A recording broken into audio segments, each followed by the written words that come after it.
Hello everyone. तो कैसे आप लोग? आई होप आप सभी लोग ठीक होंगे और अपनी अच्छे से पढ़ाई कर रहे होंगे। देखो, इस चैप्टर नंबर 13 को बात करने से पहले मैं आपको बता देता हूँ कि हमारा लगभग अष्टांग हृदय कंप्लीट होने वाला है। उसके बाद हमें कोई नया सब्जेक्ट स्टार्ट करेंगे और वो हम उसी के अनुसार करेंगे जैसे आपका फीडबैक आएगा। ठीक है, जैसे आपका फीडबैक अष्टांग हृदय के लिए ज़्यादा आया था तो हमने अष्टांग हृदय स्टार्ट की थी।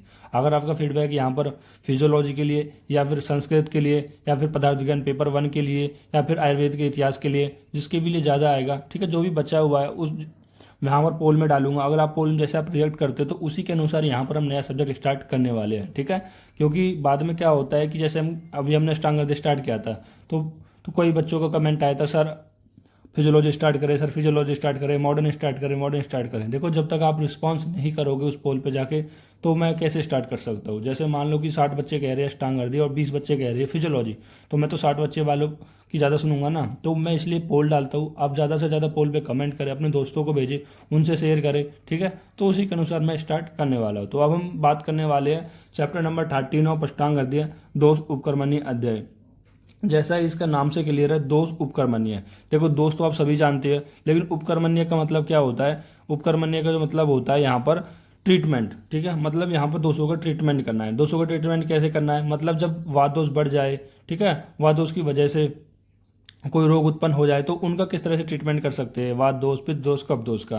देखो, अब आप ट्रीटमेंट करने से पहले यहाँ पर मैं कुछ जनरल ट्रीटमेंट आपको बता देता हूँ। जैसे आपने एक श्लोक पढ़ा होगा, सर्वदा सर्वभावना सामान्य वृद्धि कारणम हास हेतु विशेषस्य प्रवृत्ति रूपस्य तू, जो कि चरक सूत्र स्थान का चैप्टर नंबर 1 का फर्स्ट श्लोक है, जो कि हम पहले भी कवर कर चुके हैं चरक संहिता के चैप्टर 1 में। ये तो ये श्लोक बहुत इंपॉर्टेंट है। ये हमारा सामान्य विशेष सिद्धांत का है, यानी एक जनरल ट्रीटमेंट का ये रूल होता है कि जो भी चीज़ घट गई है उसको बढ़ा दिया जाए और जो चीज़ घट गई है उसको बढ़ा दिया जाए। ये जनरल ट्रीटमेंट होता है। जैसे कि यहाँ पर अगर देखो, वो जो वाद दोष है वो बढ़ गया है तो उसे घटा दिया जाए, या वाद दोष कम हो गया है तो उसे बढ़ा दिया जाए। ठीक है, तो इस तरह से हम जनरल ट्रीटमेंट करते हैं। एक आपको रूल अभी ये क्यों पता होना चाहिए, क्योंकि जब हम वाद दोष के आपको उपक्रम बताएंगे, ट्रीटमेंट बताएंगे, तो आपको इनको रिलेट करके बताएंगे। ठीक, जब ये नॉर्मल आप रूल पढ़ लोगे ना तो आपको ट्रीटमेंट भी पता लग जाएगा। देन होता है एक कफ दोष, वात दोष एंड पित्त दोष के गुण। ये हम यहाँ पर गुण पढ़ने वाले। जैसे वात दोष के जो गुण होते हैं अकॉर्डिंग टू आचार्य भागवत, रूक्ष, लघु, शीत, खरा, सूक्ष्म, चलो वनीला। ये आपने मैंने आपको श्लोक भी याद करवाए होंगे अष्टांग हृदय के चैप्टर 1 में, तत्तर रूक्षो लघु शीत खरा सूक्ष्म चलो वनीला। देन दूसरा होता है पित्तम सैस नेम तीक्ष्णम उष्णम लघुम विस्त्रम सरम द्रवम। ठीक है, एंड कब दोष के स्निग्ध, शीत, गुरु, मंद, श्लेषण, मृतन, स्थिर। तो कैसा होता है? स्निग्ध होता है, शीत होता है, गुरु होता है, मंद होता है, श्लेषण होता है, मृत स्तन होता है, स्थिर होता है। तो यहाँ पर वात दोष के 6 गुण होते हैं, जबकि पित्त दोष और कफ दोष दोनों के साथ साथ गुण होते हैं। ठीक है, ये हम पहले ही कवर कर चुके हैं श्लोक के साथ। ये नॉर्मल गुण आपको याद होने ही चाहिए। ठीक है, देखो बहुत सारे श्लोक मैंने आपको ऐसे बताए जो आपको याद करने ही करने हैं। मैं श्लोक कम करवाता हूँ। क्यों कम करवाता हूँ? क्योंकि ज़्यादा श्लोक आप भूल जाते हो। उन श्लोक को करवाता हूँ जो आपके आगे भी काम आएंगे और जो आपको याद करने ही करने हैं। जैसे वात दोष, पित्त दोष और ये सर सामान्य विशेष सिद्धांत वाला, ये सभी श्लोक मैं आपको कई कई बार बता चुका हूँ। ये बहुत इंपॉर्टेंट श्लोक है, आगे भी आपके ट्रीटमेंट में काम आने वाले हैं। अगर आपको वात दोष के गुण पता होंगे तो आपको पता होगा कि किन गुणों का सेवन करने से आपकी बॉडी में वात दोष का बढ़ने वाला है। या पित्त दोष का अगर आप ऐसे गुण का सेवन करते हो, उष्ण आहार विहार खाते, उष्ण आहार लेते हो, लघु आहार लेते हो या तीक्ष्ण आहार लेते हो, तो उनसे भी हमारी बॉडी में पित्त दोष उत्पन्न होता है। देखो, यहाँ पर भी वात दोष में लघु आता है एंड पित्त दोष में भी लघु आता है। ठीक है, देन हम बात करते हैं कफ दोष के बारे में। अब कफ दोष में मतलब हम स्निग्ध आहार लेंगे, शीत आहार लेंगे, गुरु लेंगे, मंद लेंगे जो स्लो डाइजेस्ट हो, श्लेषण लेंगे जो थोड़ा चिपचिपा हो, मृतन स्टिकी सा लेंगे। ठीक है, मतलब स्मूथ हो, मृतन स्टिकी हो यानी स्थिर स्टेबल हो। अगर ऐसा आहार विहार का सेवन करते हैं, ऐसा आहार का सेवन करते हैं तो हमारी बॉडी में कफ दोष की वृद्धि होती है। ठीक है, मैंने बिहार की भी बात की थी ऋतुचर्या के अंदर कि कौन से आहार से वात की वृद्धि हो रही है। जैसे कि आप अति मैथुन करते हो, अति व्यायाम करते हो, अति बोलते हो। ठीक है, तो इन सबसे वात दोष की वृद्धि होती है। इस तरह से ही मैंने यहाँ पर आपको, जैसे कफ दोष के लिए क्या था इसका अपोजिट कर दो। जैसे कि आप कह रहे हैं कोई व्यायाम ही नहीं कर रहे हो, बिल्कुल खाली पड़े हो पूरा दिन, ठीक, इससे भी हमारी बॉडी में कफ दोष की वृद्धि होती है। तो ये सब मैंने आपको पहले बहुत सारे डिस्कशन हो चुका है। एक हमारा डिस्कशन और रह गया, वो होता है रसों का। देखो, रसों का जैसे कि 6 रस होते हैं, सभी जानते हैं, मधुर, अम्ल, लवण, कटु, तिक्त, कसाय। तो यहाँ पर जो उस ऊपर के जो 3 रस होते हैं वो वात का शमन करते हैं और कफ का प्रकोप करते हैं, या कफकर होते हैं, कफ को बढ़ाने वाले होते हैं और वात को कम करने वाले होते हैं। जो कटु, तिक्त, कसाय होते हैं वो वात को बढ़ाने वाले होते हैं, कफ को कम करने वाले होते हैं। जबकि वो बीच के 3 होते हैं, अम्ल, लवण, कटु, ये पित्त को यहाँ पर बढ़ाने वाले हैं, और मधुर, तिक्त और कसाई पित्त का शमन करने वाले हैं। ये ऐसी बातें बहुत बार हो चुकी थी। ठीक है। अब बात आती है सर आप इन बातों को क्यों बता रहे हो। देखो मैं इन बातों को बताने का ये कारण है कि जब आपको पता होगा कि वात दोष बढ़ क्यों रहा है, ठीक है, वात दोष का प्रकोप क्यों हो रहा है, तभी तो आप उसका ट्रीटमेंट कर पाओगे। अब जैसे हम बात करते हैं वात दोष के उपक्रम के ट्रीटमेंट के बारे में, तो सबसे पहले उन्होंने बताया स्नेहन कराना है, स्वेदन कराना है। देखो चरक संहिता सूत्र स्थान 13 यानी 13वें चैप्टर और 14वां चैप्टर। देखो जब आप अच्छे से, अभी तो आप नहीं पढ़ोगे फर्स्ट ईयर के अंदर, लेकिन जब सेकंड ईयर में स्नेहन एंड स्वेदन पढ़ोगे तो वहाँ पर बताया गया है जो स्नेहन है और स्वेदन है वो कराए जाते हैं। वो क्यों कराए जाते हैं, देखो स्नेहन कराया जाता है वात को यहाँ पर समन करने के लिए, ठीक, एंड स्वेदन जो कराया जाता है, सॉरी स्नेहन वात को समन करने के लिए, स्वेदन कराया जाता है वात और कफ को यहाँ पर समन करने के लिए, ठीक। अब देखो स्नेहन से क्या होगा, जैसे कि हम आपको ट्रीटमेंट में भी बता चुके हैं कि जैसे कि अगर आपकी बॉडी में वात का प्रकोप हो गया है तो आपको अपनी बॉडी में स्नेहन कराना चाहिए, क्योंकि स्नेहन क्या करता है, स्नेहन क्या करता है, वात का समन करता है, वात का समन करता है, और कफ का भी यहाँ पर वो, कफ का नहीं केवल वात का ही रहने दीजिए कि वात का वो शमन करता है। स्वेदन हो गया, अब स्वेदन भी क्या करता है, वात का शमन करता है। कैसे आप याद कैसे करोगे, देखो स्वेदन आप समझो कि जैसे कि किसी की बैक में प्रॉब्लम होती है, जैसे अगर आपने घर में कोई ऐसा केस देखा होगा मम्मी के या फिर दादी के, तो उनकी अगर कमर में दर्द हो रहा होता है तो वो हॉट बैग होता है ना, हॉट बैग, तो उससे वो क्या करती है अपनी कमर की सिकाई करती है। तो हॉट बैग क्या कर रहा है, वो एक प्रकार का स्वेदन कर रहा है, ठीक है। एंड मृदु शोधन के लिए यहाँ पर बताया गया है, ठीक। जैसे मृदु शोधन क्या होता है, शोधन के अंदर 5 ट्रीटमेंट आते हैं जो पंचकर्म के होते हैं, वमन, विरेचन, नश्य, शिरोविरेचन, ठीक है, रक्त मोचन, ये सारे किसके आ जाएंगे, शोधन के अंदर है। वो कैसे कराना, मृदु कराना। देखो 3 तरह के, एक मृदु, मध्यम और एक तीक्ष्ण, ठीक है। यहाँ पर मृदु कराना मतलब नॉर्मली कराना है।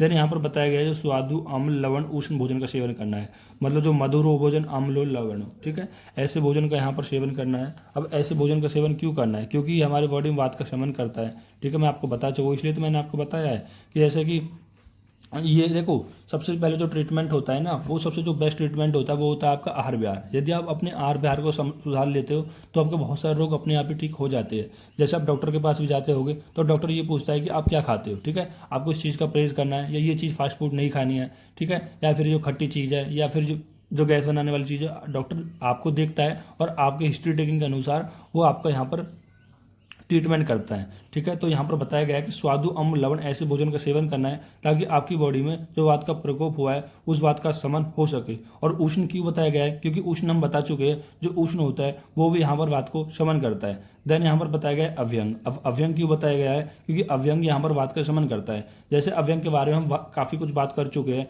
जैसे कि देखो आपने देखा होगा कि जैसे जो कोई व्यायाम करते, जो वह व्यायाम करते हैं या फिर जो पहलवान होते हैं वो अपने सिर पे तेल का मर्दन करते हैं। अब तेल का मर्दन क्यों करते हैं, क्योंकि वो पूरे दिन यहाँ पर व्यायाम करते हैं, मतलब एक्सरसाइज करते हैं या कुश्ती लड़ते हैं, तो उसकी वजह से उसके उनकी बॉडी में वात की वृद्धि हो जाती है, ठीक है। वात की वृद्धि होगी तो क्या होगा, पूरी बॉडी में सूल होगा, तो वात को समन करने के लिए वहाँ पर वो अव्यंग करते हैं, ठीक है, पूरे शरीर में तेल की यहाँ पर मालिश करते हैं। देन होता है मर्दन। मर्दन क्या होता है, एक तरीके से पाउडरिंग मसाज आप समझ लो, ठीक है, वो भी करते हैं, वो भी बात को समन करने के लिए की जाती है। एंड देन होता है वेस्टर्न।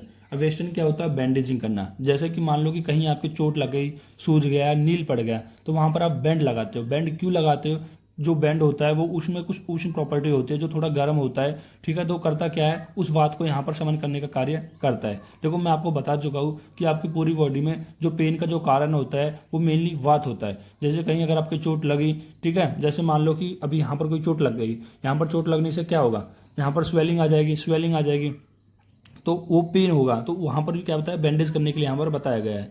देन होता है त्रियासन। त्रियासन में क्या बताया गया है कि फ्राइटनिंग, तो मतलब डरा दो एक तरीके से। जैसे कि मान लो कि जैसे कोई बच्चा है क्लास में, ठीक है, वो बहुत ज़्यादा उपद्रव भी होता है, मतलब इधर इधर इधर इधर जाता रहता है, इधर इधर कुछ ना कुछ एक्टिविटी करता रहता है, लेकिन टीचर आता है अगर डरा देता है कि तुमको हम सस्पेंड कर देंगे, तो वो क्या होता है, एक जगह शांत हो जाता है। जो ये उपद्रव कर रहा था वो प्राकृतिक वात के कार्य की वजह से कर रहा था, लेकिन आपने यहाँ पर उसको डरा दिया, यानी कि उसके वात को कम कर दिया, तो ये आसानी से बैठ गया। इस तरह से आप समझ सकते हो त्रियासन को। देन होता है सेक। सेक में भी क्या होता है, कुछ नहीं है, मेडिकेटेड शावर होती है। जैसे कि आपने देखा होगा कि कुछ सेक कर दिया आपके, जैसे कहीं चोट लगी है, जैसे बोलते हैं ना कि पहले बर्फ़ की सिकाई करो और उसके बाद उष्ण की सिकाई करो, तो इस तरह से। देन होता है पौष्टिक मग। अब ये पौष्टिक मग क्या होती है, देखो जो एल्कोहल में मतलब जो फ्लेवर, मतलब एल्कोहल जो फ्लेवर वाली हो, ठीक है, उसका सेवन करने से ही वात का शमन हो जाता है। देन होता है गॉडिक मग। अब गॉडिक मग क्या होता है, ये भी एक प्रकार की मग होती है, ठीक है। ये किससे बनी होती है? गॉडिक यानी जैसे गुड़, जैसे नाम से क्लियर, गॉडिक यानी गुड़, ये गुड़ से बनी हुई होती है। देन बताया गया है स्निग्ध एंड उष्ण वस्ती। अब देखो जो सबसे बेस्ट ट्रीटमेंट होता है वात को शमन करने के लिए या वात की चिकित्सा ट्रीटमेंट करने के लिए वो होता है वस्ती। ठीक है, तो कैसी वस्ती देनी है यहाँ पर? स्निग्ध और उष्ण वस्ती। अभी आपको डिटेल में इसमें आगे आगे जाके पढ़ोगे। देन वस्ती बताया वस्ती नियम, मतलब रेगुलर आपको यहाँ पर वस्ती करानी है, क्योंकि जो वात की जो बेस्ट चिकित्सा होती है वो होती है वस्ती। देन उसके बाद बताया गया सुखशीलता। सुखशीलता का मतलब ये बताया गया है जो आपकी हेल्थी लाइफ स्टाइल रहनी चाहिए उससे भी आपकी बॉडी में वात का समन होगा। दीपन एंड पाचन द्रव्यों से सिद्ध अनेक योनि में इसने बताया गया है कि देखो वात को समन करने के लिए देखो दो प्रकार का, देखो जैसे मान लो कि वात का प्रकोप हो गया है, तो वात को प्रकोप हो गया है तो उसको ठीक करने के लिए यहाँ पर दो प्रकार की चिकित्सा होती है। एक होती है शोधन और एक होती है शमन। एक होती है शोधन, एक होती है शमन। अगर आपको शोधन मतलब प्योरीफाई करना है, देखो शोधन क्या होता है? जो कि आपकी बॉडी में कंप्लीटली दोषों को बाहर निकाल देता है, ठीक है, वो होता है शोधन।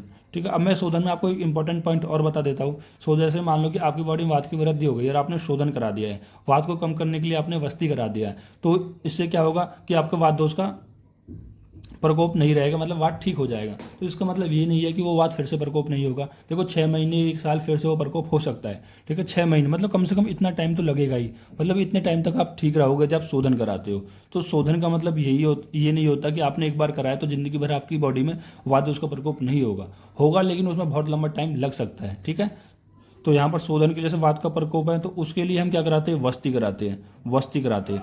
ठीक, एंड देन समन करने के लिए अगर केवल वात दोष को केवल समन करना है, शांत करना है, तो उसके लिए आप क्या कराओगे? उसके लिए आप तेल का प्रयोग करा सकते हो। तेल कौन सा? तिल का तेल। तो वो तिल का जो तेल होता है वो वात का शमन कर देता है, ठीक है, जो कि श्रेष्ठ बताया गया है। देन उसके बाद हम बात करते हैं यहाँ पर विशेषकर, मतलब इंपॉर्टेंट बताया गया है कि मग पिशितम, देखो मेघ पिशितम आप कुछ इतना मत समझना, आपको बस यहाँ पर मीठी जूस मतलब एक प्रकार का मांस रस का सेवन करना है यहाँ पर। देन होता है तेल की अनुवासन वस्ती, ये मैं आपको बता चुका हूँ, क्योंकि तेल क्या करता है? दोषों का शमन करता है, ठीक है, और वस्ती हो गया जो कि दोषों को पूरी तरह से शोधन कर रहा है, तो यहाँ पर तेल की अनुवासन वस्ती यहाँ पर बताई गई है। ठीक है, देखो अगर आपको पता होगा कि कौन से आहार विहार से आपकी बॉडी में वात का प्रकोप हो रहा है, जैसे कि आप रूक्ष लघु आहार शीत ऐसे भोजन का सेवन कर रहे हो, तो आपको क्या करना है? इनका अपोजिट करना है। जैसे मैंने बताया कि जैसे वात के क्या गुण थे भाई, वात का जो गुण था वो क्या था? तत्र रूक्ष था, तो रूक्ष है तो इसके अपोजिट क्या कराओगे आप? स्नेह नहीं तो कराओगे, ठीक है। रूक्ष लघु था तो लघु को अपोजिट कराना है, ठीक है, लघु का अपोजिट क्या हो जाएगा? स्निग्ध हो जाएगा, तत्र रूक्ष लघु। एंड शीत, तो शीत के अपोजिट क्या हो जाएगा? श्वेत हो जाएगा, उष्ण। अगर आपको गुण पता है तो आप उसके अपोजिट का सेवन करा सकते हो। जैसे आपको पता है कि रूक्ष सेवन से, लघु सेवन से, शीत सेवन से तो इनसे वात का प्रकोप हो रहा है, तो इनके विपरीत द्रव्य का आवाज सेवन करा दोगे तो उससे आपकी बॉडी में क्या होगा? वात का शमन हो जाएगा। ठीक है, जैसे रूक्ष का स्निग्ध हो जाएगा, ठीक, लघु का गुरु हो जाएगा, शीत का उष्ण हो जाएगा, तो यही तो है स्नेहन स्वेदन मृदुशोधन। ठीक है, और अगर आपको ये भी पता होना चाहिए कि कौन से रस से आहार से वात का प्रकोप हो रहा है। जैसे कि अगर हम बात करते हैं रस की, जैसे कटुतिक्त कषाय क्या होता है? वात का प्रकोप करता है, तो इसको शमन करने के लिए इसके विपरीत का सेवन करा दो, मधु अमर लेमन का सेवन करा दो, ठीक है, तो इससे क्या होगा? वात का शमन हो जाएगा। तो इस तरह से ही आपको सोचना है। अगर आपको पता होगा कि देखो सामान्य सिद्धांत क्या होता है? जो चीज़ घट गई है उसे बढ़ाना है, ठीक। दूसरा, उनके गुण क्या होते हैं? उनके विपरीत आहार का सेवन करा देना है, ठीक है। तो इस तरह से अगर आप सोचोगे तो आपको ये रटना नहीं पड़ेगा, ठीक है। इस तरह से आप याद कर सकते हो। जैसे अगर मैं आपको बताऊँ यहाँ पर याद करने के लिए, तो आपको यहाँ पर स्नेह याद करना पड़ेगा, देन स्वेदन याद करना पड़ेगा, ठीक। देन हम बात करते हैं पित्त के, तो पित्त दोष के उपक्रमण, पित्त दोष की ट्रीटमेंट के बारे में देखते हैं। तो बताया गया है घृतपान। देखो अब जैसे पित्त दोष है तो पित्त का यहाँ पर अगर प्रकोप हो गया है तो उसके लिए भी ऐसे दो प्रकार का होता है, एक होता है शोधन एंड एक होता है शमन। मतलब शोधन मतलब पित्त दोष जो का प्रकोप हुआ उसको पूरी तरीके से बाहर निकाल देना, शमन का मतलब केवल उस दोष को शांत कर देना, ठीक है, पित्त दोष को केवल शांत करना है। तो शोधन करने के लिए आप यहाँ पर विरेचन कराते हो, जो कि क्या करता है? लूज मोशन के थ्रू आपके जो बढ़ा हुआ पित्त है उसको बॉडी से बाहर निकाल देता है। एंड देन शमन क्या करता है? उस पित्त दोष को यहाँ पर केवल शांत करने का काम करता है, शांत करने का काम करता है, मतलब एक चीज़ से उसको आपको शरीर में दबा देता है, ठीक है। जैसे कि अगर हम जैसे इसके एग्जांपल की बात करें वो होता है घृत। तो घृत क्या कर देता है, आपके पित्त दोष को यहाँ पर शांत करने के लिए बताया गया है। तो यही बताया गया जो घृत पान है वो क्या करता है, वो आपके पित्त दोष को शमन कर देता है। एंड मधुर एवं शीतल द्रव्य से विरेचन करा सकते हो। विरेचन मैंने आपको बताया जो बेस्ट है, अगर आपको यहाँ पर शोधन करना है, विरेचन को पूरी तरीके से बॉडी से बाहर निकालना है, ठीक है, तो आप यहाँ पर विरेचन करा सकते हो। और मधुर एवं शीतल क्यों बताया गया है, क्योंकि दोनों ही पित्त को यहाँ पर कम करते हैं। शीतल भाई कोई चीज़ ठंडी है तो वो क्या है, गर्म चीज़ को कम करेगी, पित्त को कम करेगी। एंड कोई चीज़ मधुर है तो मधुर में आपको बता चुका हूँ कि जो मधुर होता है एंड तिक्त होता है एंड कषाय होता है वो पित्त का शमन करते हैं। एंड यहाँ पर रस भी बताया गया है कि जो मधुर तिक्त कषाय, मधुर तिक्त और कषाय, ठीक है, वो क्या करते हैं, ये क्या करते हैं, ये जो रस प्रदान होते हैं वो क्या करते हैं, ऐसे आहार यहाँ पर पित्त दोष को कम करने का कार्य करते हैं। और बताया गया जो सुगंधित शीतल तथा हृदय गंधों का सेवन करना चाहिए। मतलब जो सुगंधित हो, जिसमें से फिर अच्छी से स्मेल आए, ठीक है, जो ठंडे ठंडे हो, जो हृदय को लिए अच्छा हो, ठीक है, गले में लटकने वाली माला हो, ठीक है, ऐसे यहाँ पर इनको धारण करने के लिए बताया गया है। जो कपूर हो, चंदन हो, ये सभी कैसे होता है, उसीर, ये सभी कैसे होते हैं, ठंडे होते हैं। तो यहाँ पर इनका लेपन करने के लिए बताया गया है। यानी अगर मैं कहूँ कि जो हम शरद ऋतुचार्य के अंदर जो फॉलो किया था कि वही उसके अंदर पड़ रहा है हमें, भाई पित्त दोष का ट्रीटमेंट क्या है, जो शरद ऋतुचार्य, देखो शरद ऋतुचार्य में क्या होता है, यहाँ पर भी पित्त का प्रकोप होता है, ठीक है। अब पित्त का प्रकोप होता है तो यहाँ पर हमें कैसे आहार विहार का सेवन करना है, सेम वही आहार विहार का सेवन आपको यहाँ पर भी इसके अंदर लिख देना है कि आपको चंदन के सिर से ऊपर सोना है, ठंडी रातों में सोना है, खुले में सोना है, गले में लटकती माला है, मणियों को धारण करना है, क्योंकि जो मणि होती है वो शीतल होती है। तो वो सेम ही जो मैंने आपको यहाँ पर पिछले वाले चैप्टर में पढ़ाया था ना ऋतुचार्य के अंदर, ठीक है, शायद आई थिंक 3rd चैप्टर था मेरे हिसाब से, तो आप चेक कर लेना। तो उसके अंदर आप शरद ऋतुचार्य का एक बार पूरा देखना, उससे आपका रिवीजन भी हो जाएगा और आपको यहाँ पर लिख भी दोगे, जिसको आपको रटना नहीं पड़ेगा।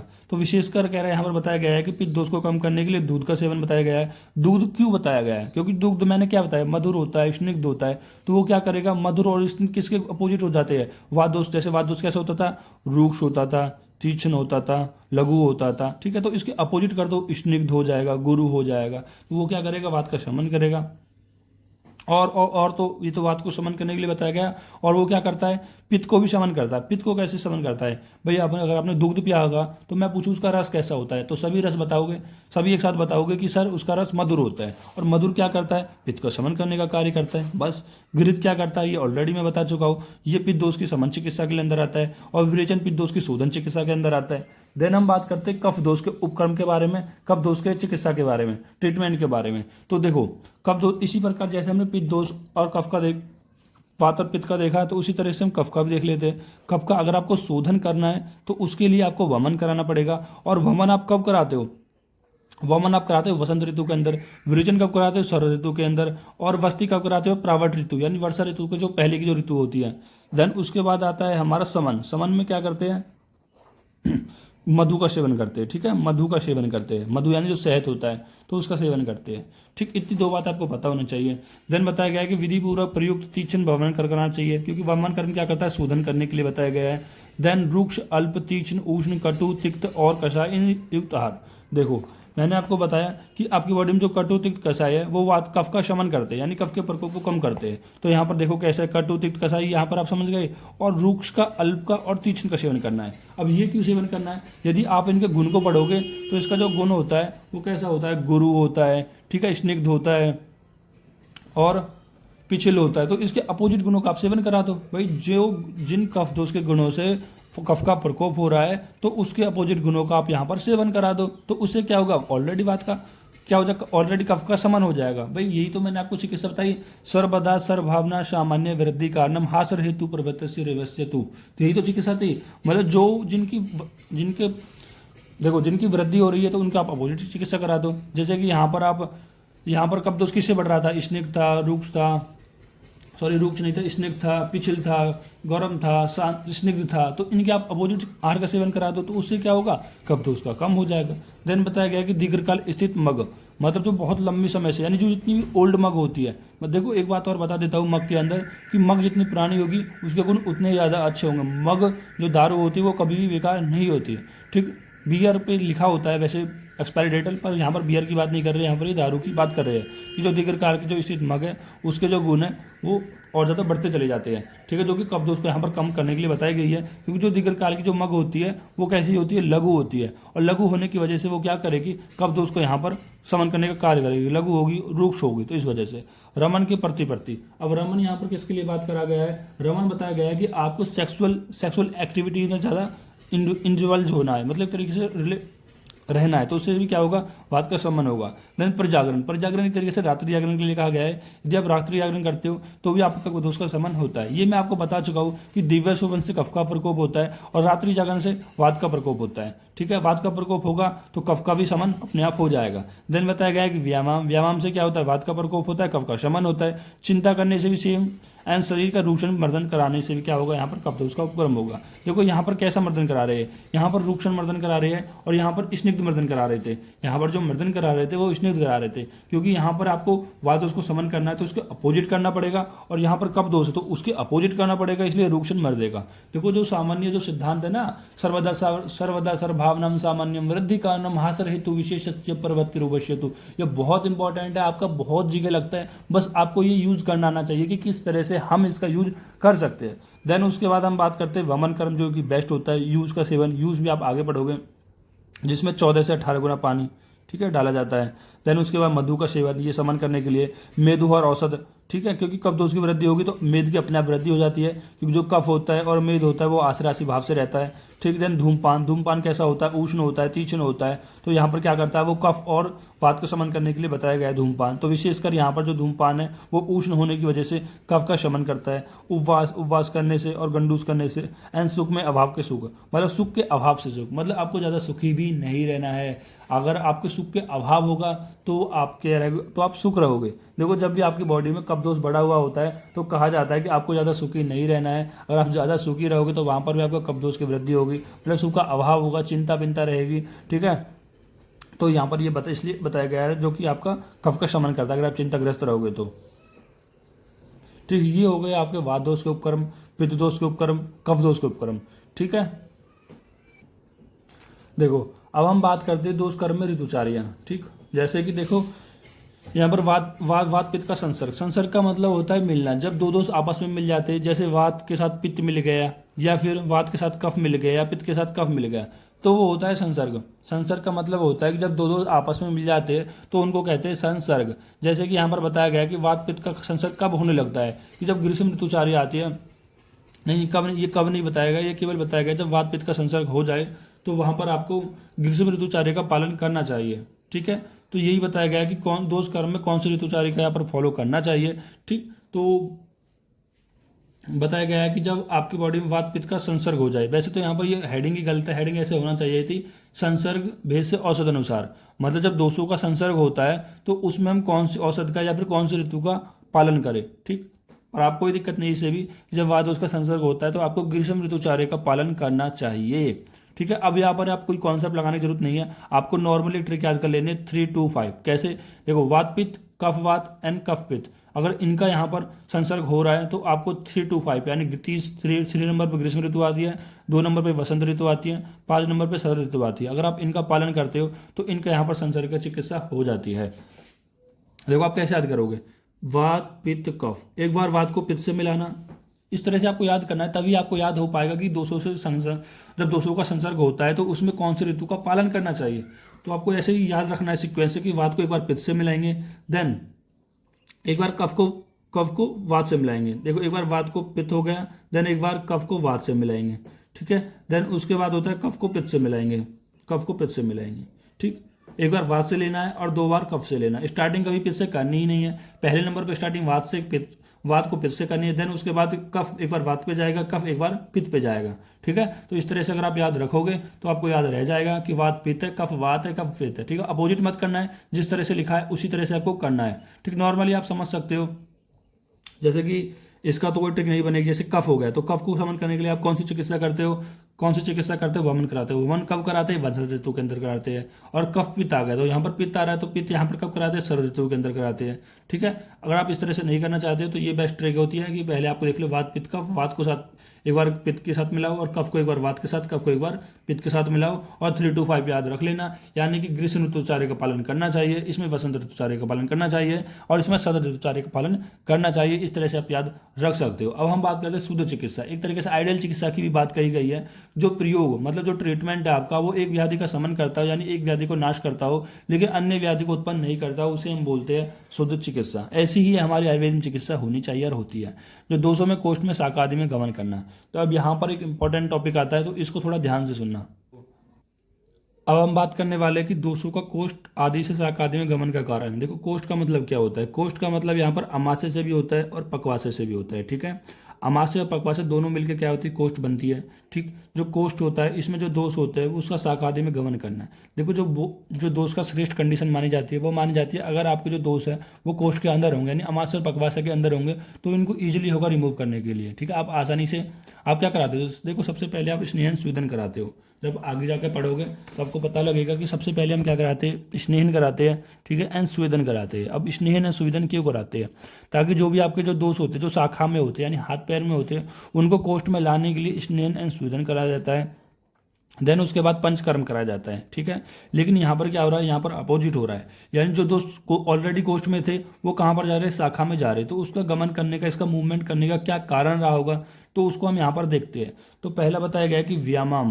व्यायाम, यदि आप मान लो कि आपकी बॉडी में जो कोष्ठ में जो दोष थे, अगर आप उस टाइम भी व्यायाम करते हो तो व्यायाम करते तो इनकी क्या होगी, वो जो कोष्ठ है वो कहाँ पर चले जाएंगे, आपके शाखा आदि में चले जाएंगे। ठीक है, मर्म आदि स्थान पे चले जाएंगे। देन ऊष्म, पहले व्यायाम हो गया, एंड ऊष्मन तेचनिया। ऊष्मन तेचनिया का मतलब होता है ऊष्म का की तीक्ष्णता से। ठीक है, एक तरीके से आपकी हीट की वजह से, जैसे मान लो आप बहुत ज़्यादा हीट में खड़े हो, धूप में खड़े हो, ठीक है, आपका बॉडी टेम्परेचर बहुत ज़्यादा हो रहा है, तो उसकी वजह से भी क्या होंगे, जो दोष है वो कोष्ठ से कहाँ चले जाएंगे, आपके शाखा आदि में चले जाएंगे। आप इस तरह से समझो, जैसे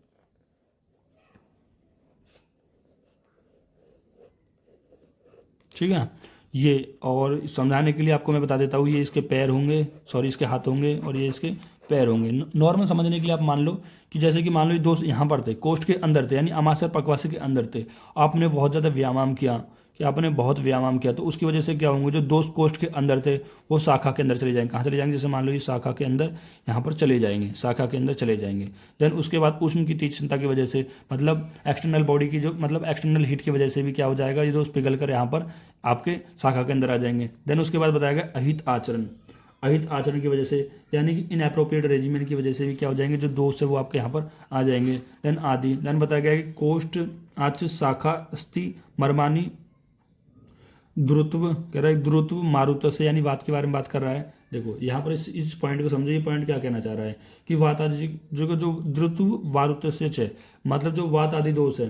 ठीक है, मतलब वात दोष की तीव्र गति कारण, यदि जो वात दोष है वो बहुत ज़्यादा बढ़ गया है, जो वात दोष है वो उसकी गति के कारण, एक तरीके से समझो वात दोष की जो गति होती है उसके कारण जो कोष्ठ में जो दोष है वो कहाँ पर आ जाता है, आपका शाखा में आ जाता है। ठीक है, बोलो ना, शाखा, कोश से शाखा अस्थि मर्मानी, कहाँ पर आ जाएगा, शाखा में आ जाएगा, अस्थि में आ जाएगा, मर्मानी आ जाएगा।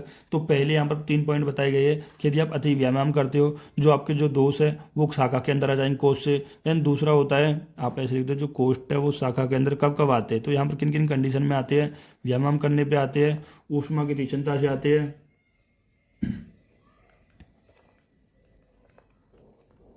देन तीसरा पॉइंट बताया अहित आचरण का फॉलो करोगे, अहित आचरण उससे भी आ जाते हैं। ठीक है, कहाँ पर, शाखा के अंदर।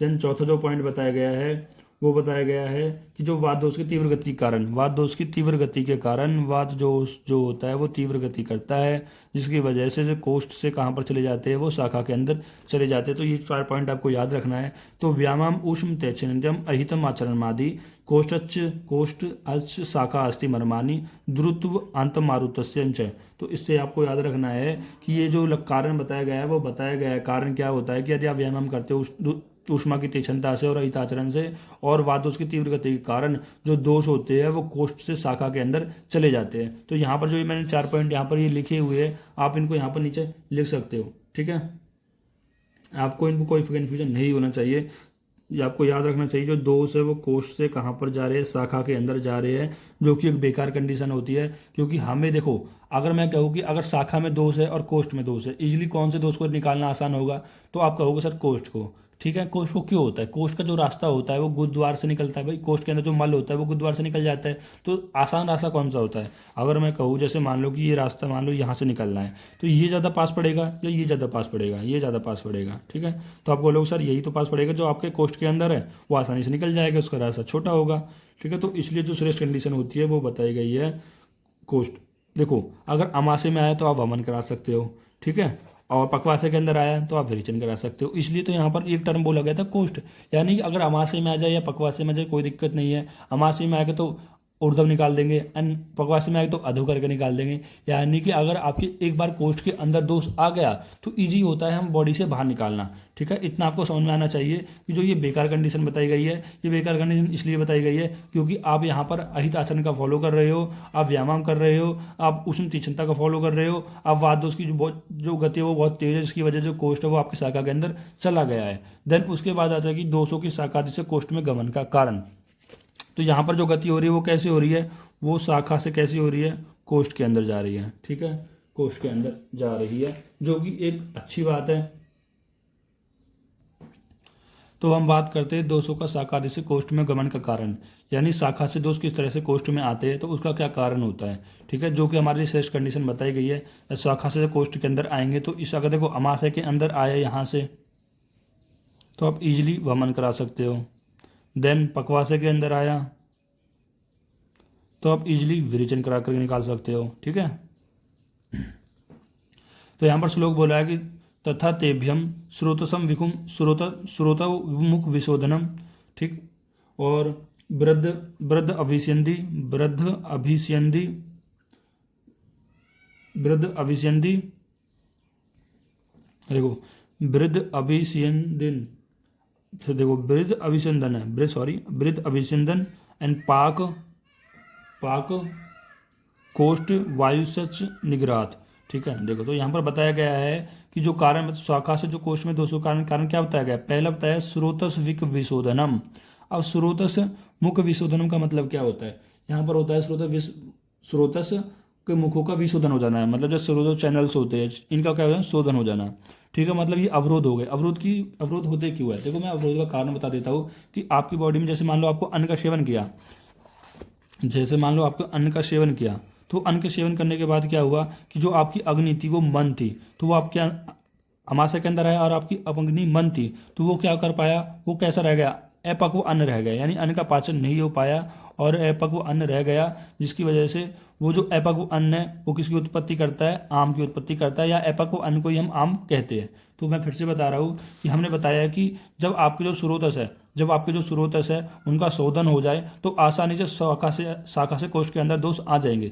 जैसे मान लो जो आपके जो दोष है वो शाखा के अंदर है, ठीक है, वो कोष्ठ के अंदर क्यों नहीं आ पा रहे भाई? वो कोष्ठ के अंदर क्यों नहीं आ पा रहे? वो इसलिए नहीं आ पा रहे क्योंकि यहाँ पर जो स्रोतस है वो ब्लॉकेज है, स्रोतस बंद है। जैसे मैं कहूँ कि अगर मैं ये कोई पॉइंट है, इस पॉइंट से अगर कोई चीज़ को छोड़ूंगा तो वो नीचे आसानी से आ जाएगी, यहाँ पर आ जाए आसानी से आ जाएगी। लेकिन यदि मैं यहाँ पर कोई रुकावट उत्पन्न कर दूंगा इस रास्ते में तो वो नहीं आ पाएगी, यानी अगर मैं इस रास्ते को ब्लॉक कर दूंगा तो वो चीज़ यहाँ पर नहीं आ पाएगी। जब मैं इस रास्ते को ओपन कर दूंगा तो ये चीज़ यहाँ पर आ जाएगी। इसी तरह से जो हमारे दोस्त जो शाखा के अंदर अटके हुए हैं, यदि उस शाखा के अंदर अटके हुए अगर उन स्रोतस को मैं खोल देता हूँ तो वो जो दोष है शाखा से वो कहाँ पर आ जाएंगे? आपकी कोष्ठ के अंदर आ जाएंगे। तो यही बताया गया तथम तेभ्यम स्रोतसम मुख विशोधनम, यानी कि यदि स्रोतसों के मुख को स्रोतसों की ओपनिंग को अगर मैं विशोधन कर देता हूँ मतलब ओपन कर देता हूँ, फिर जो दोष है वो शाखा से कोष्ठ के अंदर आ जाएंगे। देन दूसरा बताया गया वृद्ध। वृद्ध का मतलब बताया गया है यदि जो दोष है वात दोष पित्त दोष कफ दोष है वो बहुत ज़्यादा वृद्धि हो जाए, ठीक है, मतलब इतनी वृद्धि हो जाए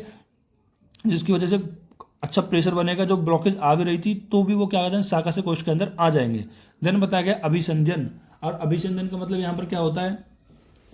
अभिसंध्यन का मतलब होता है, देखो यहाँ पर लिख ही देता हूँ, अभिसंध्यन यानी लिक्विफिकेशन, ठीक है, यानी द्रवीभूत कर देना, एक तरीके से पिघला देना। अगर मैं कहूँ द्रव्य भाव या द्रवीभूत, एक तरीके से पिघला रहे हो, मतलब जो भी आपके अंदर जो दोस्त है उनको पिघल पिघल के वो कहाँ पर लिक्विफिकेशन हो गए, वो कहाँ पर आ रहे हैं? आपके शाखा से कोष्ठ के अंदर आ रहे हैं। देन उसके बाद आता है कि पाक करके। देन उसके बाद चौथा पॉइंट क्या आता है? पहला हो गया, दूसरा तीसरा एंड चौथा हो गया पाक करके। पाक मतलब एक तरीके से ट्रांसफॉर्मेशन करके भी आ सकते हैं, ठीक है। देन होता है कि वायु से निग्रात। वायु से निग्रात का मतलब होता है कि पांचवा पॉइंट है वायु से निग्रात, यानी जो वायु की गति को नॉर्मल करके भी क्या आता है, शाखा से कोष्ठ के अंदर यहाँ पर दोष आ जाते हैं। ये आपको क्लियर होने चाहिए, यही आपको क्लियर होंगे तो ही आपको आप अच्छे से समझ पाओगे। ये दोनों श्लोक आपको याद करनी है, ठीक है, बहुत इंपॉर्टेंट श्लोक है, आपको आगे भी ये काम आने वाले हैं। देखो अगर आप इसके डिफरेंस की बात करूं तो यहाँ पर आप इसको डिफरेंस को देख सकते हो हिंदी में, जैसे कि दोष में कोश से शाखादि गमन का कारण क्या होता है कि व्यामान, जैसे इसको देखते हैं, अभी हमने ये वाला देखा ना, तो इसे देखते हैं कि दोषों का शाखादि में कोष्ठ का गमन का क्या कारण ना, कि स्रोतस विशोधन हो गए, स्रोतस मुख विशोधन हो गया, दोष की वृद्धि हो गई थी, इस वजह से शाखा से कोष्ठ के अंदर आ गए, अभिसंदन हो गए, यानी द्रवीभूत होकर भी शाखा से कोष्ठ के अंदर जो दोष है वो आ जाते हैं, पाक करने की वजह से भी आ जाते हैं, एंड वायु निग्रियन, वायु के नॉर्मल होने की वजह से भी आ जाते हैं। देन व्यायाम बताया गया है, व्यायाम से क्या होगा कि कोष से फिर से शाखा के अंदर चले जाएंगे, व्यायाम करने से उष्म की तीक्ष्णता की वजह से भी कहाँ चले जाएंगे, कोष से शाखा के अंदर। अहित आचरण को फॉलो करने से वायु की द्रुत गति यानी तीव्र गति के कारण भी वो क्या होंगे कि जो दोष होंगे वो कोष से शाखा के अंदर चले जाएंगे। इस तरह से आप याद रख सकते हो। देखो अब हम बात करते हैं साम और निराम दोषों के लक्षण। देखो शह आम का मतलब होता है कि जो आपका पुरुष होता है, ठीक है, उसके साथ आम का होना इज कॉल्ड साम। निराम मतलब पुरुष के साथ आम का ना होना इज कॉल्ड निराम। देखो अब इसको समझते हैं यहाँ पर ही, साम और निराम क्या होते हैं। देखो साम को यहाँ पर समझ लेते हैं कि पुरुष के साथ आम का होना, आम का बने रहना, कि जब भी आपको जो पुरुष आता है, फीकल मैटर आता है, अगर उसके साथ आम आ रहा है तो उसको हम साम कहलाएंगे, ठीक है। या आप ऐसे भी कह सकते हो आम के साथ दोषों का आना, ठीक है, पुरुष ना लेके आप दोष भी ले सकते हो, आम का खास दोषों का आना साम होता है। से आम नाम से क्लियर ना, से आम, से प्लस आम, यानी कि आम के साथ दोषों का आना, या पुरुष पुरुष के साथ कह रहे जो दोष आ रहे हैं उसको हम कहते हैं साम कहते हैं, ठीक। निराम इसका अपोजिट हो जाएगा, यानी आम के साथ दोषों का ना आना इसका निराम। देखो अब यहाँ पर सबसे पहले समझते हैं आम क्या होता है। जैसे कि आप सभी जानते हैं आम एक अपक्व अन्न होता है, अपक्व अन्न, अपक्व अन्न। ये अपक्व अन्न कैसे होता है कि जैसे कि मान लो कि आपकी बॉडी में दोषों का प्रकोप हुआ, या दोषों का प्रकोप, आप ऐसे इतना डिटेल में ना जाओ, तो आप ये समझो कि अगर आपकी बॉडी मंद अग्नि है, मंद अग्नि है, ठीक है, मंद अग्नि है, तो मंद अग्नि के कारण क्या होगा, जो भी आपकी अमाशय के अंदर जो भी आहार होगा, ठीक है, जो भी आहार होगा तो उसका पाचन अच्छे से नहीं हो पाएगा, वो कैसा रह जाएगा, अपक्व अन्न रह जाएगा, ठीक है। और वही अपक्व अन्न आगे जाके ये क्या होता है, ये अपक्व अन्न क्या होता है, आपका आम होता है, ठीक है। यही अपक्व अन्न आगे जाके आपके जो स्रोतस होता है उनमें अवरोध उत्पन्न करता है, तो स्रोतस होता है उनमें अवरोध उत्पन्न करता है, अब अवरोध उत्पन्न करता है। अगर मैं इस कंडीशन में आपसे कहूँ कि मैं यहाँ पर अगर आपको पंचकर्म कराता हूँ, शोधन कराता हूँ, क्या करा सकता हूँ, नहीं करा सकता। जब भी आपकी बॉडी में अनडाइजेस्टेड फूड की या अपक्व अन्न की यहाँ पर उत्पत्ति हो जाती है, ठीक है, और जो स्रोत उसको अवरोध करने लगता है, तो वहाँ पर आप डायरेक्ट शोधन नहीं करा सकते हो, तो उस केस में आपको समन चिकित्सा करानी है। समन चिकित्सा के अंदर क्या करानी है, जब स्रोतों में अवरोध हो गया, यानी जो ये अपक्व अन्न है उसको डाइजेस्ट कराने के लिए आप यहाँ पर क्या कराओगे, दीपन कराओगे, पाचन कराओगे, ठीक है। देखो समन के अंदर सात आती है, दीपन, पाचन, आतव, व्यायाम, मारुत, ये आगे हमने पहले ही पढ़ चुके हैं इसको। तो यहाँ पर अपक्व अन्न को डाइजेस्ट करने के लिए आपको यहाँ पर दीपन और पाचन कराना पड़ेगा। देन दीपन पाचन कराने के बाद ये क्या करेगा, ये जो अपक्व अन्न है उसको डाइजेस्ट कर देगा, तब जाके आप यहाँ पर शोधन चिकित्सा कर सकते हो। तो ये भी आपको एक पॉइंट यहाँ पर क्लियर होना चाहिए। तो पहला होता है आम क्या होता है, आम की उत्पत्ति तब होती है जब आपकी बॉडी में मंद अग्नि हो जाए और आहार का पाचन ना हो, मतलब जैसा जो आहार रस आया उसका पाचन ना हो, तो वो आम की उत्पत्ति करता है। और आम क्या करता है, आपके स्रोतस में अवरोध उत्पन्न करता है। अब स्रोतस में अवरोध उत्पन्न करता है तो उस कंडीशन में आप शोधन नहीं करा सकते हो, ठीक है। तो उस कंडीशन के लिए आपको पहले दीपन पाचन कराना पड़ेगा, तब जाके आप दोष करा सकते हो, ठीक है। वो आ जाए स्रोत में अवरोध उत्पन्न करता, आगे आगे अल्सर बन जाता है, ठीक है, विसूचिका बन जाता है, जो हम पिछले वाले चैप्टर में ऑलरेडी कंप्लीट कर चुके हैं। तो अब शाम का मतलब क्या होता है, यदि जो मल होता है उसके साथ आम का आना इस गाल शाम, अगर उसके साथ मल का नहीं आ रहा है तो वो निराम हो जाएगा। तो हमें देखने यहाँ पर साम और निराम दोषों के लक्षण क्या होते हैं। तो यहाँ पर ये श्लोक लिखा है, ये भी इंपॉर्टेंट है, ये भी आपको यहाँ पर याद करना है। तो साम के लक्षण की बात करते हैं, स्रोतसम अवरोधम, यानी जो स्रोतस है वो अवरोध हो जाते हैं। मैंने आपको बता चुका हूँ कि जो स्रोतस होते हैं वो अवरोध हो जाते हैं, ठीक है। आम की जो उत्पत्ति होती है वो क्या करता है, स्रोतस में अवरोध उत्पन्न करता है, बल का भ्रंश कर देता है, बल का नाश कर देता है। एंड गौरवम, गौरवम मतलब शरीर में भारीपन उत्पन्न करता है। एंड देन अनिल मूर्ता, अनिल का मतलब होता है यहाँ पर वायु, अनिलता जो वायु का ही पर्याय होता है, अनिल मूर्ता, यानी कि जो वायु की विकृत गति कर देता है। देखो नॉर्मल जो वायु गति है वो नीचे की तरफ होती है, जो कि मूत्र का, पुरुष का, शुक्र का, सभी का त्याग कराती है। लेकिन यहाँ पर क्या हो जाएगी भाई, जब नीचे से जो मल है, जो रास्ता है, जो स्रोत है वो रुक गया है, तो वायु कहाँ चली जाएगी, ऊपर की ओर चली जाएगी। तो यहाँ पर पहला पॉइंट जो होता है स्रोतों में अवरोध आ जाता है, दूसरा बल का भ्रंश हो जाता है, बल का नाश हो जाता है, एंड तीसरा होता है गौरवम। गौरवना का मतलब होता है आपका शरीर भारीपन सा लगने लगेगा, और जो आपकी जो वायु की गति, जो वायु की गैस है वो ऊपर की ओर लगने लग जाए, जिसकी वजह से आपको पेट आपका भारी भारी भी लगेगा। देन पांचवा पॉइंट बताया गया आलस्य बताया गया है। देन बताया गया है आलस्य के बाद अपक्ति। अपक्ति का मतलब होता है पाचन का ना होना, मतलब यहाँ पर पाचन का नहीं होगा। पाचन होगा ही क्यों, जब वो आपकी बॉडी में अपक पहले से ही पड़ा है, तो उसको पाचन करने के लिए तो हम दीपन पाचन दे रहे थे, तो उसका पाचन नहीं होगा। देन बताया गया निष्ठि। निष्ठि का मतलब होता है कि परफ्यूज एक्सेसिव सलाइवेशन, मतलब उसमें सलाइवेशन बहुत ज़्यादा आएगा। देन बताया गया है मल संगम। मल संगम का मतलब होता है कि कॉन्स्टिपेशन हो जाएगा, मल संग हो जाएगा, मतलब मल का साथ में हो जाएगा, यानी कॉन्स्टिपेशन हो जाएगा। ठीक है। देन मल संग के बाद आता है मल संग अरुचि एंड कलम। अरुचि मतलब कह रहे कोई खाने की इच्छा नहीं होगी।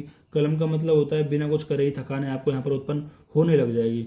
ये लिंग मलानी सामान्यम, तो ये बताया गया है, ये लिंग मतलब जो लक्षण होते हैं, मलानम सामान्यम मतलब ये यहाँ पर से आम के लक्षण होते हैं, यानी कि अगर आपके मल के साथ आम आ रहा है तो आपको ये लक्षण देखने को मिलेंगे। तो यहाँ पर कितने लक्षण है, करीब मैंने 10 लक्षण बता दिए गए हैं कि आपके स्रोतों में अवरोध हो जाएगा, बल का नाश हो जाएगा, शरीर में भारीपन लगेगा, वात की जो नॉर्मल डायरेक्शन है, वायु की जो नॉर्मल गति है वो विकृत हो जाएगी, आलस्य आने लगेगा, एंड कह रहा है कि खाने का भोजन का पचेगा नहीं, एक्सेसिव सलाइवेशन आएगा, मल संग होगा यानी कॉन्स्टिपेशन हो जाएगा, अरुचि हो जाएगी, एंड देन कलम उत्पन्न हो जाएगी। तो ये लक्षण बताए गए शाम। और इसके जो विपरीत लक्षण होते हैं वो होते हैं निराम के, यानी निराम एक नॉर्मल कंडीशन है, कोई भी स्रोत उसमें अवरोध नहीं होगा, कोई भी बल का नाश नहीं होगा, कोई भी शरीर में भारीपनता नहीं आएगी, ना ही वात का अनिल मूर्ता होगी। तो ये जो सब इसके अपोजिट जो लक्षण होंगे वो होंगे निर्माण विपरीत, यानी निराम के। तो आपको साम और निराम पहले आपको कॉन्सेप्ट क्लियर होना चाहिए, व्हाट इज साम, व्हाट इज निराम। अगर आपके मल के साथ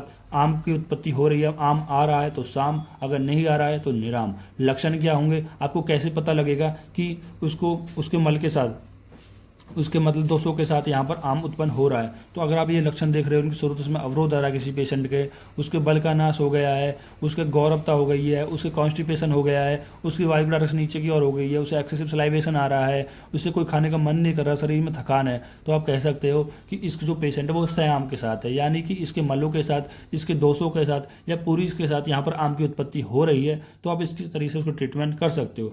देन हम बात करते हैं आगे आम के लक्षण। तो आम के जो लक्षण बताया गया है वो बताया गया, पहला बताया गया ऊष्मा। ऊष्मानो, पहले आप इसको एक बार श्लोक को पढ़ते हैं।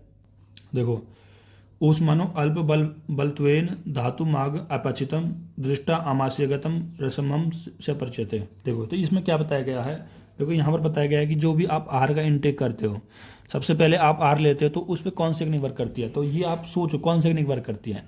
इस पे देखो 2 अग्नि वर्क करती है, एक होती है जठर अग्नि और एक होती है पंच महाभूतिक अग्नि। ठीक है, अभी इसका रोल नहीं, अभी जठर अग्नि का रोल हम आपको बताते हैं कि जठर अग्नि गई तो आरा से क्या होगा, रस धातु की उत्पत्ति होगी। अभी जो रस धातु है वो कहाँ पर पहुँचती है, आपकी अमाशय के अंदर पहुँचती है। अब अमाशय के अंदर पहुँचती है, अगर मान लो ये जो जठर अग्नि है वो कैसी हो जाए, या आपकी जो अग्नि है वो मंद हो जाए, तो रस धातु को पाचन अच्छे से नहीं हो पाएगा, तो आमाशय के अंदर क्या हो जाएगी, आम की उत्पत्ति हो जाएगी। तो यही तो बता रहा है कि ऊष्मानो अल्प बलत्वेन, यानी जो ऊष्मा किसको बोला गया, जो जठर अग्नि है उसका जो बल है वो अल्प हो जाए। ठीक है, तो उसकी वजह से क्या होगा, धातु मग अपचितम, यानी जो धातु का रस है, यानी रस धातु है वो पचेगी नहीं। तो वही बताया गया है, यदि आपकी जठर अग्नि का बल कम हो जाता है तो आपकी जो धातु है, रस धातु है, वो पचेगी नहीं, जिसकी वजह से जो अमाशय में दुष्ट होकर वो पड़ी रहेगी, दृष्ट अमाशयगतम, यानी अमाशय में दुष्ट की तरह वो पड़ी रहेगी, और दुष्ट की तरह पड़ी होकर वो रस आमम का मतलब होता है कि वो आम की उत्पत्ति वहाँ पर फॉर्मेशन करेगी। तो ये होते हैं आम के लक्षण। फिर आता है साम दोष एंड साम रोग। देखो, आम से युक्त दोष साम दोष हो जाता है, और साम दोष से उत्पन्न जो रोग होंगे, इससे जो उत्पन्न रोग होंगे वो साम रोग हो जाएंगे। इसमें तो कोई ज़्यादा बड़ी बात है नहीं। फिर आता है दोषों का शोधन। तो दोषों का शोधन करने के लिए क्या बताया गया है कि साम दोषों का पाचन, दीपन, स्नेहन एवं स्वेदन। देखो यहाँ पर बताया गया है साम दोष, मतलब जिस भी अगर आपकी बॉडी में आम की उत्पत्ति हो जाती है तो सबसे पहले आपको पाचन और दीपन करना पड़ेगा। ये बात मैं आपको बता चुका हूँ कि अगर आपकी बॉडी में, देखो हम क्या कराते हैं, हम पहले स्नेहन कराते हैं एंड स्वेदन कराते हैं। स्नेहन स्वेदन कराने के बाद हम यहाँ पर पंचकर्म करा देते हैं, यानी पश्चात कर्म करा देते हैं। देन उसके बाद संसर्ग कर्म भी कराते हैं, ताकि बॉडी कोई कमजोर होगी, कोई पेन हो रहा हो तो उसके लिए यहाँ पर संसर्ग कर्म कराते हैं। लेकिन सबसे पहले अगर आपको समझना है कि इन प्रोसेस को कराने से पहले, जैसे मान लो आपके पेशेंट, आपकी क्लिनिक में कोई पेशेंट आता है, ठीक है, उसका आम की उत्पत्ति हो रही है और आपने कह दिया कि उसका हम शोधन करा देते हैं, पंचकर्म करा देते हैं, यानी वमन विरेचन से इसके दोषों को बाहर निकाल देते हैं। लेकिन हुआ क्या, उसकी बॉडी में आम की उत्पत्ति हो रही थी, जिसकी वजह से उसका जो शोधन होगा वो अच्छी से नहीं हो पाएगा, उसके कोई दोषों में शांति नहीं मिलेगी। तो इसलिए बताया गया है सबसे पहले अगर किसी भी पेशेंट के आम की उत्पत्ति हो रही है, यानी आपको अच्छे से हिस्ट्री टेकिंग लेनी है, और हिस्ट्री टेकिंग लेते हुए आपको समझना है कि उसका पहले दीपन पाचन है, यानी यहाँ पर आप कुछ ऐसी औषध देंगे जो अपक्व अन्न, उसका अपक्व अन्न है, उसका डाइजेशन हो सके अच्छे से। तन उसके बाद आप स्नेहन शोधन कराएंगे। अब स्नेहन शोधन क्यों करा रहे हैं, ताकि जो आपकी बॉडी में जो दोष है उनको शांत करा जा सके, आपकी बॉडी को यहाँ पर तैयार किया जा सके पंचकर्म के लिए। एक तरीके से आपकी, देखो भाई, आप मान लो कि पंचकर्म के अंदर मैं विरेचन करा रहा हूँ, ठीक है, अब विरेचन कर एक तरीके से लूज मोशन, भाई मैं 15 से 20 बार किसी पेशेंट के लूज मोशन करा रहा हूँ, तो उसके लिए उसकी बॉडी को तैयार भी तो होना चाहिए। तो उसके लिए हम क्या कराते हैं, स्नेहन कराते हैं, स्वेदन कराते हैं, ठीक है, स्नेहन स्वेदन करा रहे हैं। देन उसके बाद एंड उनका यथा समीप मार्ग से समुचित काल में रोगी को बल का विचार करके शोधन करें, ठीक है। अब स्नेहन स्वेदन क्या करेंगे, ये स्नेहन स्वेदन जो शाखा के अंदर जो रोग थे, ये भी मैं आपको बता चुका हूँ, शाखा के अंदर जो रोग थे उनको कोष्ठ के अंदर ले आएंगे, ठीक है। भाई स्नेहन शोधन ने क्या किया, पहले तो आपकी बॉडी को प्रिपेयर किया कि वो पंचकर्म के लिए तैयार रहे, और दूसरा पॉइंट ये, जितने भी दो दोस्त थे वो शाखा से यहाँ पर आ गए, कोष्ठ के अंदर यहाँ पर वो आ गए। देन उसके बाद तीसरे पॉइंट पे आपको देखना काल। काल मतलब क्या है, कौन से ऋतु के अनुसार, कौन से समय में, यानी वसंत ऋतु में आपको वमन कराना है, शरद ऋतु में आपको विरेचन कराना है। इन ऋतु को देकर काल के अनुसार आपको क्या कराना है, शोधन कराना है। तो यही वाले पॉइंट कह रहा है। देखो तो यहाँ पर लिख भी रहा है कि समस्त व्यक्ति के शोधन का काल कर्मस ग्रीष्म ऋतु में संचित। ये सब कुछ बेकार, आप पढ़ लेना एक बार, मैं आपको बता देता हूँ यहाँ पर ये क्या कहना चाह रहा है। ये कहना चाह रहा है कि जैसे वात का और पित्त का, कफ का कब कराना चाहिए, तो वो होता है आपका, देखो जैसे आप अब जब हमने पढ़ा था, पहले क्या पढ़ा था कि जो वात दोष का शोधन किया जाता है वो एक तरीके से मान लो कि वर्षा ऋतु के अंदर, ठीक है भाई, ऐसे तो वर्षा ऋतु के पूर्व ऋतु के अंदर होता है। चलो मैं यहाँ पर आपको इसको अच्छे से समझा देता हूँ। जैसे दोष है, वात दोष, पित्त दोष यानी कफ दोष, अगर आपको इनको शोधन करना है, ठीक है, शोधन के लिए कौन से काल की जरूरत पड़ती है, शोधन हो गया एंड ऋतु हो गई, तो ऋतु जैसे कफ के लिए बसंत, ठीक, और पित्त के लिए शरद, वात के लिए वैसे हम वर्षा मानते नहीं है, वैसे वात का जो प्रकोप होता है वो वर्षा में होता है, लेकिन यहाँ में हम वर्षा ना मानकर एक प्रावट ऋतु होती है, इससे पहले वाली ऋतु उसमें मानते हैं, पर कोई नहीं, वर्षा अभी के लिए मान लेते हैं। तो ये तो होगा यहाँ पर ऋतु, मतलब इन ऋतु के अंदर इन दोषों का हमें शोधन कराना होता है। अब क्या कराना पड़ता है, जैसे कफ के लिए यहाँ पर वमन कराना पड़ता है, विरेचन के लिए पित्त के लिए विरेचन कराना पड़ता है, एंड वात के लिए वस्ती करानी पड़ती है, ठीक। अगर आपने ये पढ़ा होगा कि जैसे मास फाल्गुन ये पढ़ा होगा ना, मास, माघ, फाल्गुन, चैत्र, वैशाख, ज्येष्ठ, आषाढ़, श्रावण, भाद्र, अश्विन, कार्तिक, मार्गशीर्ष, पौष पढ़ा होगा ना। तो मास, फाल्गुन, चैत्र, वैशाख, जैसे कि इसके अंदर आ जाएगा चैत्र आ जाएगा, इसके अंदर वैशाख आ जाएगा, ठीक। अब शरद ऋतु के अंदर भी 2 महीने आते हैं according to Ayurveda, Ashwini and Kartik, ठीक। देन अब वर्षा ऋतु की बात करते हैं। अब वर्षा ऋतु कौन सी ऋतु है, शिशिर, बसंत, ग्रीष्म, वर्षा, चौथे नंबर की, यानी कि 1 2 3 4 5 6 7 8, यानी श्रावण और भाद्र आ जाएगा, श्रावण आ जाएगा इसमें एंड भाद्र आ जाएगा।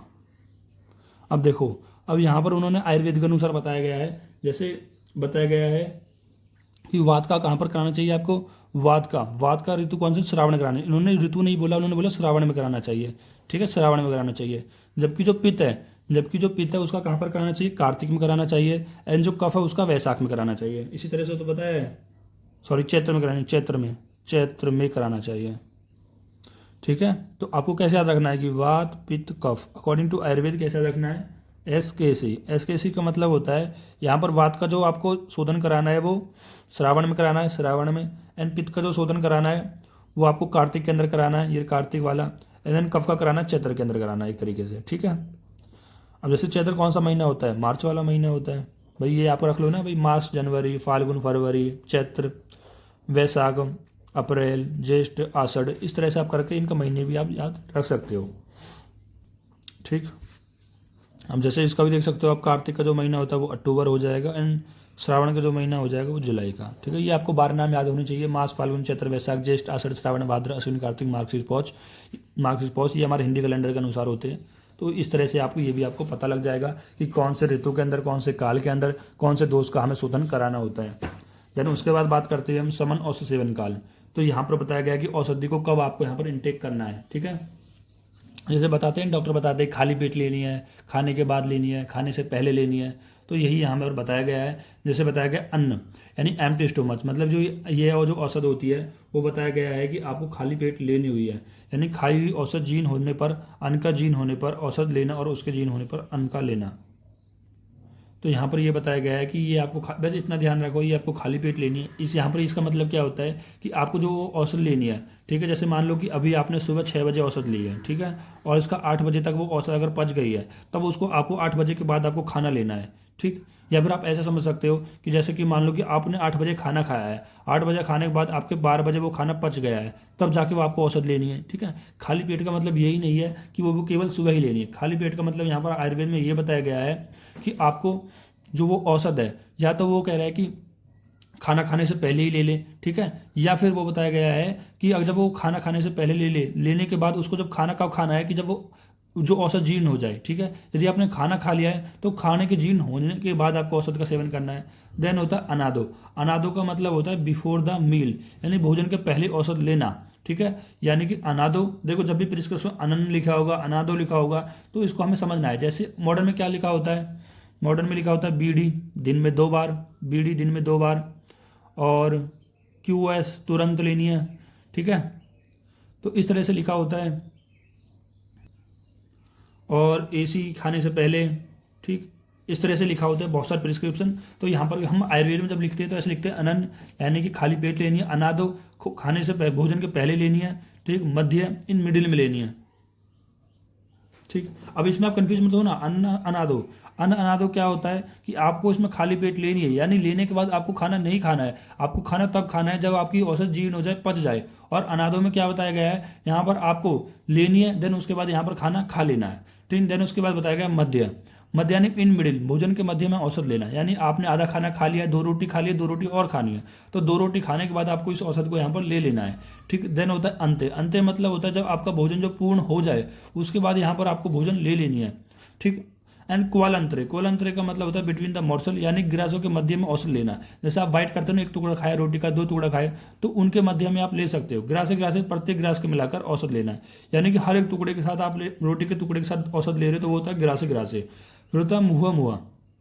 तो इसमें बताया गया जो औषध बार बार ली जाती है, ठीक है, अभी आपने 1 घंटे बाद ली, फिर 2 घंटे बाद ले ली, फिर 4 घंटे बाद ले ली, वो होता है मुहा मुहा। फिर होता है सानन, यानी कि मील के साथ आपको मिक्स कर लेना है, तब जाके आपको ये औषध का सेवन करना है।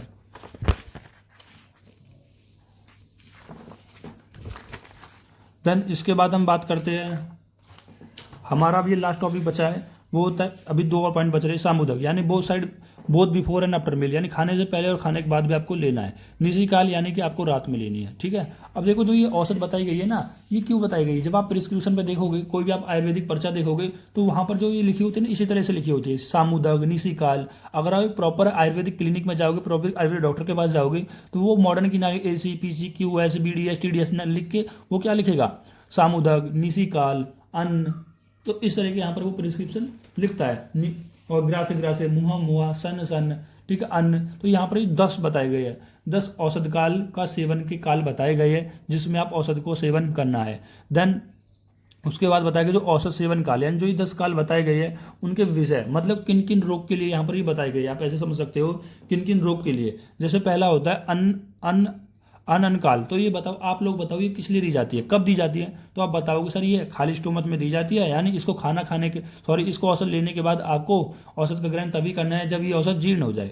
ये किन दोषों में दी जाए, खुद सोचो ना यार, इसको खाना खाने के बाद मना क्यों किया गया है, मतलब औसत लेने के बाद खाना खाने का मना क्यों किया गया है? कहीं ना कहीं आपकी बॉडी में कब्ज की वृद्धि हो रही होगी, ठीक है, कहीं ना कहीं आपकी बॉडी में वो कब्ज की वृद्धि हो रही होगी। भाई जो भी आप रोटी खाते हो ना, आप गेहूं की रोटी खाते हो, वो हमारे साथ में थोड़ी है, वो तो अंग्रेजों ने ला दिया, उस वजह से हमने ये ओक्सातम में कर लिया है, ठीक है। सबसे बहुत ज़्यादा ग्लूकोज होता है कार्बोहाइड्रेट वाली जो रोटी हो, सॉरी जो गेहूं वाली जो रोटी होती है उसमें बहुत ज़्यादा ग्लूकोज होता है। पहले के जो लोग हैं वो सेवन उसका नहीं करते थे, लेकिन अंग्रेजों ने लाया गया और आप इसी का सब सेवन करते हैं। जो आजकल जो डायबिटीज़ हो रही है वो क्यों हो रही है? आप इतने ज़्यादा ग्लूकोज का इंटेक कर रहे हो। जो गेहूं की रोटी उसमें बहुत ज़्यादा ग्लूकोज होता है, बहुत ज़्यादा हैवी होती है डाइजेस्ट करना। तो इसलिए वजह से उन्होंने बताया गया है कि अनकाल, यानी कि जब आपको कब्जजन्य विकार हो या जब बलवान जो रोग हो, ठीक है, रोग बलवान हो और बलवान रोगी में, तो यहाँ पर आपको ये अनकाल औषध ये सेवन करने के लिए दी गई है, ठीक है। तो इतना आप समझ सकते हो। अब आपको और इसका डिटेल में जानना है तो आप ऐसे समझो जैसे कि बलवान रोगी है, मतलब जो रोगी बलवान होगा वो खाली पेट भी औषध को सेवन कर सकता है। आपने अगर आप देखोगे कुछ पेशेंट ऐसे होते हैं, अगर उसने खाली पेट दवाई ले ली तो वो चक्कर खा के गिर जाएगा। तो यहाँ पर बताया जा रहा है ये 3 चीज़ आपको एक डॉक्टर की तरह देखनी है कि पहला, अगर आपकी बॉडी में किसी की पेशेंट की बॉडी में कब्ज बढ़ा हुआ है तो वहाँ पर आपको यहाँ पर खाली पेट उसको औषध सेवन करने के लिए बताया गया है। देन कि खाली पेट सेवन करने से क्या होता है, पहले तो वो उपवास रखेगा, और उपवास रखने से क्या होगा, कहीं ना कहीं उसको कब्ज का समन होगा, बात का प्रकोप होगा। दूसरा, रोग बलवान होगा तो भी आपको करना पड़ेगा, क्योंकि रोग को एक तरीके से हम बोलते हैं ना कि जैसे कोई बुखार हो जाए, उसमें आपको अन्न का सेवन नहीं करना है, तो इस तरह से। अब बलवान रोगी क्या है? अब बलवान रोगी मतलब जिनमें बल ज़्यादा होगा तो वो क्या करेगा, भूख को भी डाइजेस्ट कर लेगा, खाली पेट भी उस औषध को भी डाइजेस्ट कर सकता है, ठीक है। अगर आपने कमजोर पेशेंट को दे दिया तो वो तो चक्कर खा के गिर जाएगा ना। देन उसके बाद बताया गया अन्नादिकाल। अन्नादिकाल के अंदर क्या बताया गया है कि अपान वायु वैगन्यम। अपान वैगन्य का मतलब होता है प्रकोप। यदि आप देखो, एक पहले तो जो डॉक्टर होता है उसको देखना है कि उसके कौन सा रोग है। जैसे अपान वायु है, पहले देखो, पहले तो हम देखते हैं वायु प्रकोपित है, वायु के अंदर भी कौन सी अपान वायु प्रकोपित है। यदि आपकी बॉडी में अपान वायु प्रकोपित है तो आपको अनादिकाल बताया। अनादिकाल का मतलब होता है कि भोजन के पहले आपको औषध लेनी है, भोजन के पहले आपको औषध लेनी है। अपान वायु कौन सी होती है? लास्ट होती है, यानी पुष्प प्राण वायु, उदान वायु, समान वायु, व्यन वायु, अपान वायु, जो मल का, मूत्र का, पुरुष का, उन सभी का यहाँ पर वो निकालने का कार्य करती है। तो आपको यहाँ पर क्या करनी है, एक तरीके से आपको भोजन के पहले ये औषध लेनी है। क्यों? क्योंकि भोजन का आसानी से पच जाए और वो गैस की फॉर्मेशन ना कर सके, ठीक है। देन होता है मध्य अनकाल। अब मध्य अनकाल में क्या क्या बताया गया है? समान वैगुण्य, यानी समान वायु का प्रकोप हो जाता है, ठीक। अभी बीच बीच में क्यों बताई गई? जो समान वायु का जो स्थान होता है वो कहाँ पर होता है? वो होता है आपका वो होता है आपका गृहिणी के अंदर, ठीक है, जो कि क्या करता है, अपनी जठराग्नि को संतुलित करता है, उसको पचाने के लिए रिस्पॉन्सिबल होता है, ठीक है, इसलिए वो बीच बीच में बताई गई है। देन होता है अन्न अंतकाल, यानी अंतकाल के अन्न में, ठीक है, जब आपका अन्न का पाचन हो जाए तो आपको तो वो कब कब लेनी है? जब आपका व्यान का प्रकोप हो। व्यान प्रकोप क्या होता है? जो व्यान का जो अधिष्ठान होता है वो पूरी शरीर में होता है, पूरे शरीर में होता है, तो इसलिए बताया गया जब आप पूरे अन्न का पाचन कर लो, पूरे अन्न का ग्रहण कर लो, तो उसके बाद आपको यहाँ पर ये औषध का सेवन करना है, जब आपकी बॉडी में व्यान वैगन्य हो, व्यान का प्रकोप हो। देन उसके बाद बताया क्वालंतर काल। क्वालंतर काल क्या होता है? आपको यानी कि ग्रास के मध्य में औषध लेनी है, ग्रास के मध्यम लेनी है, जब प्राणवायु की दृष्टि हो तब आपको इसका सेवन करना है। इसके लिए आप ट्रिक बना सकते हो, आसव आसव करके, इसको सीक्वेंस याद रखना, यानी कि जब अपान वायु हो तो अनादिकाल में आपको औषध का सेवन करना है, और जब समान वायु का प्रकोप है तो आपको मध्यकाल में औषध का सेवन करना है, जब व्यान वायु हो तो आपको अनकाल में औषध का सेवन करना है, और जब प्राण वायु की दृष्टि हो तो आपको क्वालंतर काल में सेवन करना है, एंड देन प्राण वायु की दृष्टि हो तो ग्रास के काल में औषध का सेवन करना है। वी सर्दी हिक्का तृष्ण श्वास रोग हो तो मुंह काल में, ठीक है, बार बार सेवन करना है, ठीक है। जैसे किसी को कोई जहर आ गया, जहर लग गया या सांप काट गया तो उसको बार बार सेवन कराना है, बार वामन विरेचन कराना है, ठीक। और अरुचक में सान अनकाल का, ठीक है। एन कह रहा है कम्ब औपचिका में आपको समुद्र काल का, एंड देन ऊर्जत्रुक होते हैं, यानी ईएनटी जो डिसऑर्डर है उनमें आपका कराना है, रात में आपको यहाँ पर इनका सेवन कराना है औषधि का। तो इस तरह से ये आपका हमारा चैप्टर कंप्लीट होता है, और 14 चैप्टर हमने ऑलरेडी कंप्लीट कर लिया है, और 15 चैप्टर में कुछ ऐसा है नहीं, वो सिलेबस में भी आपके नहीं है, ठीक है। तो यानी कि हम कह सकते हैं कि आपकी अष्टांग हृदय कंप्लीट हो गई है। और इससे रिलेटेड अगर आपको कोई डाउट है तो आप कमेंट कर सकते हो। मैंने नीचे मोबाइल नंबर दे रखा है 7289009290, तो आप इस पर मैसेज भी कर सकते हो अगर आपको कोई डाउट है। तो अगर आप मैं एक पोल डालूंगा तो आपको बताना चाहो तो बता सकते हो कि हमें कौन सा सब्जेक्ट स्टार्ट करना है, ठीक है। बाद में कमेंट मत करना है या मैसेज मत करना है कि सर फिजियोलॉजी स्टार्ट कीजिए, संस्कृत से स्टार्ट कीजिए। जो भी आपका फीडबैक आएगा उसी के अनुसार हम यहाँ पर स्टार्ट करने वाले। फिर मिलते हैं ऐसी नई वीडियो के साथ। अगर आपको वीडियो अच्छी लगी हो तो चैनल को सब्सक्राइब कर ले, वीडियो को लाइक कर दे, और फिर मिलते हैं एक नई वीडियो के साथ। थैंक यू गाइस, तब तक के लिए अपना ध्यान रखें।